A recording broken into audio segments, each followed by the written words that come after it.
न्यूलँड्सच्या अष्टकाचा नियम. Newlands law of ऑक्टेव्ज.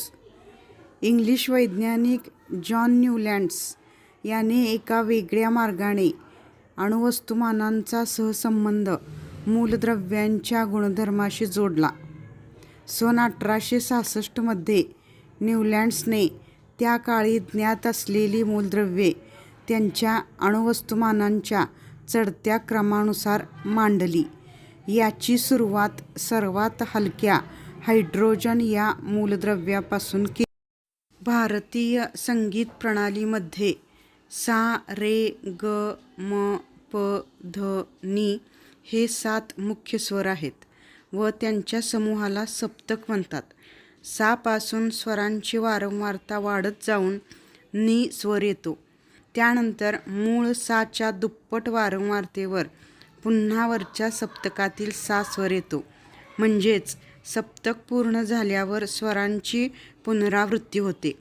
पाश्चात्य संगीतात डो, रे, मी, फा, सो, ला, टी हे 7 स्वर आहेत व 8व्या स्थानावर दुप्पट वारंवारतेचा डो स्वर पुन्हा येतो. हे पाश्चात्य स्वरांचे अष्टक होय. स्वरांच्या वैविध्यपूर्ण उपयोगातून संगीताची निर्मिती होते. याचाच उपयोग न्यूलँड्सने केला.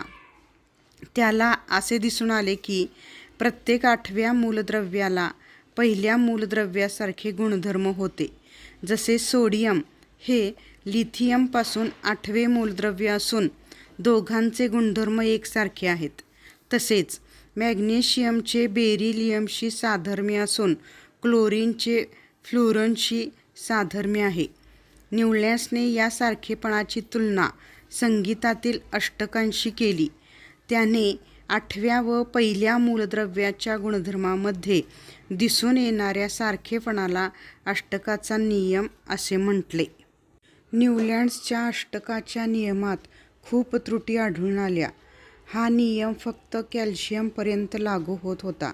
न्यूलँड्सने सर्व ज्ञात मूलद्रव्ये 56 रकान्यांच्या तक्त्यात बसवली.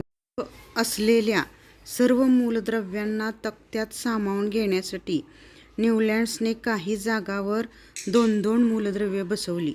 उदाहरणार्थ कोबाल्ट व निकेल, सीरियम व लॅन्थानम. याशिवाय त्याने काही भिन्न गुणधर्माची मूलद्रव्ये अष्टकातील एकाच स्वराखाली ठेवली. उदाहरणार्थ कोबाल्ट व निकेल या धातूंना न्यूलँड्सने डो या स्वराखाली क्लोरीन व ब्रोमिन या हॅलोजनांबरोबर ठेवले. याउलट कोबाल्ट व निकेल यांच्याशी साधर्म्य असणाऱ्या आयर्नला त्यांच्यापासून लांब ऑक्सिजन व सल्फर या अधातूंबरोबर टी या स्वराखाली ठेवले. तसेच नव्याने शोध लागलेल्या मूलद्रव्यांना सामावून घेण्याची तरतूद न्यूलँडच्या अष्टकात नव्हती. त्यामुळे नंतरच्या काळात शोध लागलेल्या नव्या मूलद्रव्यांचे गुणधर्म न्यूलँड्सच्या अष्टकाच्या नियमात बसले नाहीत.